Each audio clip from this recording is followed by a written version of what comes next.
Karena orang yang sedekah tidak ikhlas, maka tidak akan diterima oleh Allah, dan itu seperti buang uang saja.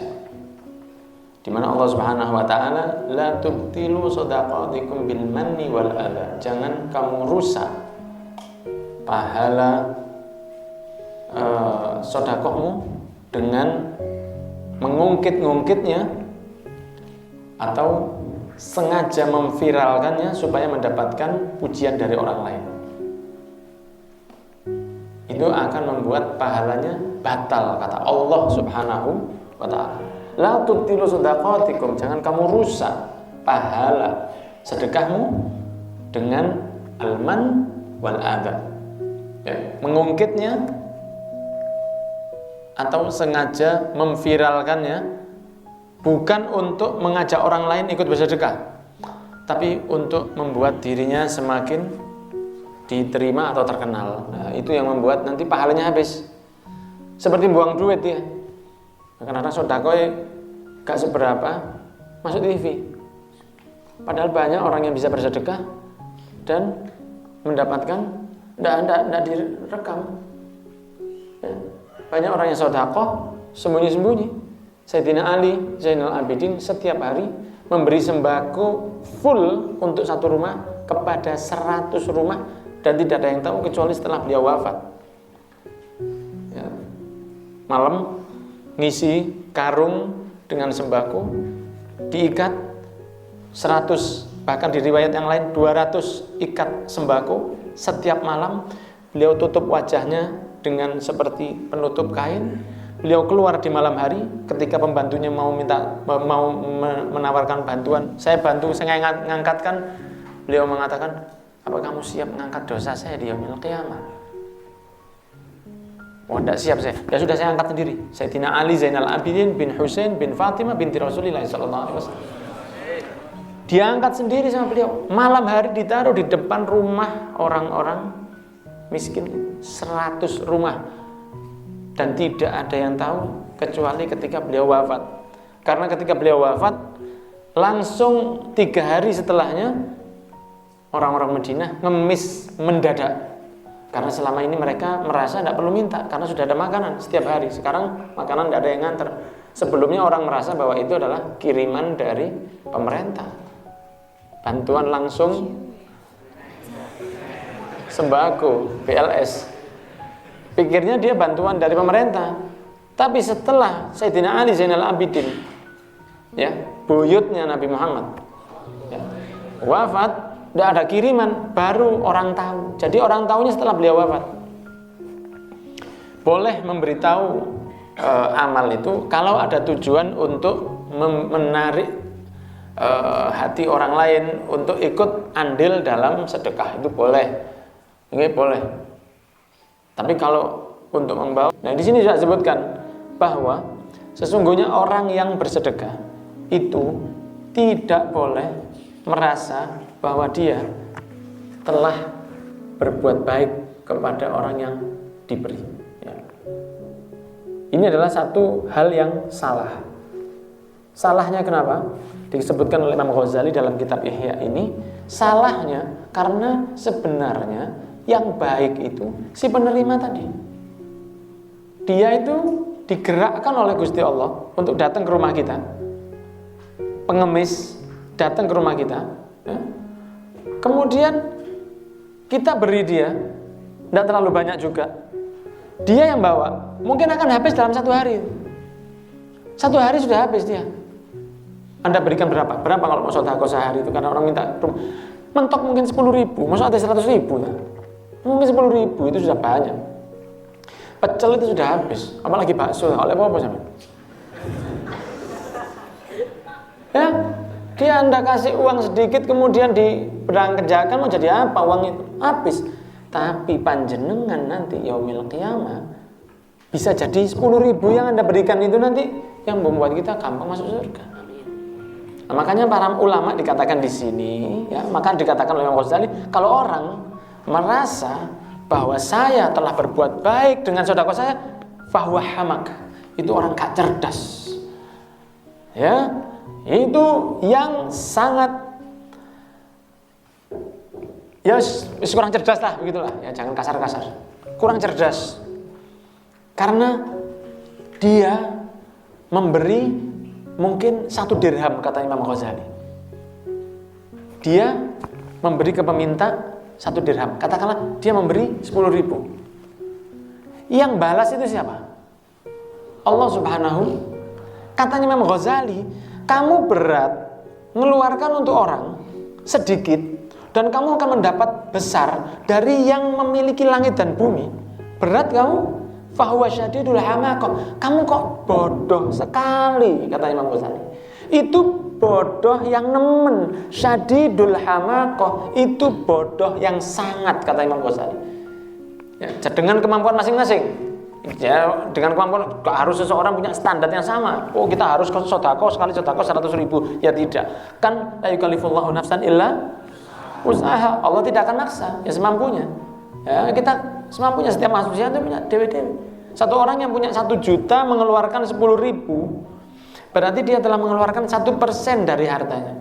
10.000. Satu orang punya 1 miliar mengeluarkan 500.000. Kalau dari nominalnya lebih banyak 500.000. Tapi 500.000 itu hanya 0,5%. Lah Allah ngitung persentase dari hartanya, bukan dari jumlahnya. Allah tidak ngitung jumlahnya. Jumlah bisa berbeda karena rezekinya orang berbeda. Tapi berapa persen yang kita keluarkan? Oh, saya mau sedekah, lain zakat ya. Zakat kan wajib, ini yang sunnah. Oh, saya punya uang 1 juta. Saya keluarkan 10.000. 1% dari uang saya. 1 juta itu 1%-nya berapa? 10.000 kan? 10.000. 1 juta 1%-nya 10.000. 10%-nya 100.000. Satu orang mengeluarkan 10.000, uangnya saat itu hanya tinggal 1 juta. Maka dia telah bersedekah 1% dari hartanya. Tapi ada orang punya uang 1 miliar. 1%-nya kan mestinya 1 juta. Tapi dia mengeluarkan cuma nominal sedekah 500.000. Dari total nominal uangnya ya lebih banyak 500.000. Tapi di sisi Allah lebih banyak yang 10.000. Kenapa? Karena dia mau menyisihkan 1%. Satunya yang punya 1 miliar hanya 0,5%, setengah persen. Maka yang 10.000 itu di sisi Allah lebih besar. Jadi kalau nominal itu beda-beda karena manusia diberi rezeki beda-beda. Cuma di sini katanya Imam Ghazali, kamu kalau medit, kalau kamu itu pelit, kamu itu berat untuk sedekah. Lah apa kontak kayak gitu. Misalnya begitu, kadang-kadang kan ada orang ngamen. Ada orang yang minta di pinggir jalan. Kalau memang tidak mau diberi, jangan ditolak dengan kasar atau gak ditolak belas. Ini dong. Sing kene nginjeng.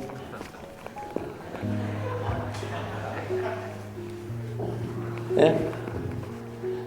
Ternyata yang di jero motor melihat pun tidak, itu bisa dosa. Kalau Anda tidak memberi, beri kode, mohon maaf. Jangan diberi tidak, dikode tidak. Lah dia kalau di jenengan beritahu bahwa Anda tidak memberi, mungkin dia akan pindah ke mobil belakang.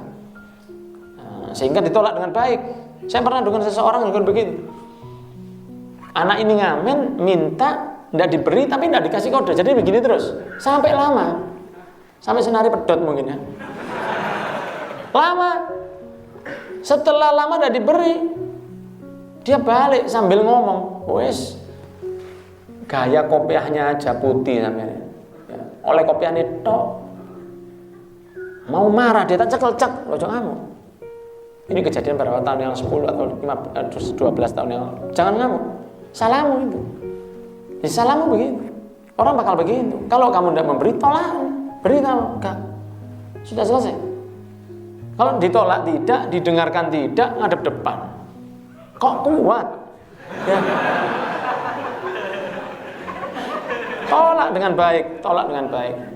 Nah, maka memberi itu Anda akan mendapatkan balasan dari Tuhan, bukan dari orang yang memberi. Jadi gara-gara pengemis tadi Anda diberi Allah, maka pengemis itu baik buat Anda. Kata Imam Ghazali itu begitu. Pengemis itu baik buat Anda, apalagi dia yang diutus ke dalam rumah. Ya kan, sekarang kan banyak pengiriman paket itu, jenengan yang mungkin kerjanya online. Sekarang dari persaingan itu banyak dari pengiriman online itu yang datang ke rumah kita untuk mengambil barang kita, kemudian dia yang ngirim. Anda di rumah, tahu-tahu barang Anda diambil, dikirimkan sama dia, Anda tahu-tahu dapat uang. Itu kita sudah merasa alhamdulillah, sekarang saya tidak perlu keluar untuk ngirim barang saya.